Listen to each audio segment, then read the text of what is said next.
This week, we're exploring a developing story that has all 5 branches of the U.S. military concerned.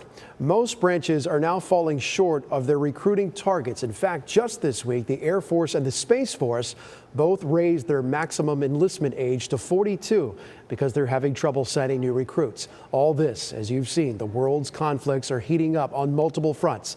So I set out to get your insight, your voice on why the military is having a tougher time reaching the next generation. Pardon me, sir. Can we talk to you real quick? Guys, we're asking the question today, are we doing enough for our military veterans, current military members? We're both veteran wives. A question we're asking people today, military veterans, are we doing enough for them? I don't think you could ever do enough for military and ex-veterans. Both of our husbands are retired military. Well, my father's a veteran, my ex-husband's a veteran. You can always be doing more. What do we need to be doing as a country for our military veterans and current military members? Making smarter decisions. So the whole point of our system is that the military follows our civilian control. If our civilians are incompetent, then there's no point in having military. So they're having trouble recruiting new people.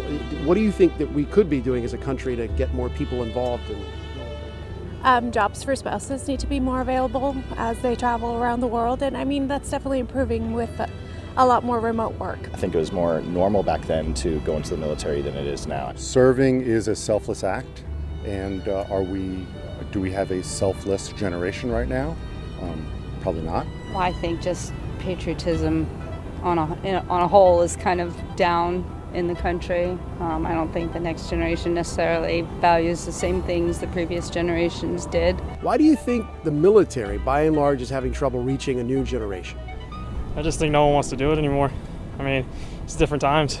That's a part of the problem because it's a family commitment. It's no longer just a service member commitment. Like kind of the mental health, seeing the people come back, just totally distraught. The suspected gunman in Maine was having mental issues. Do you think that is a concern we're not addressing enough?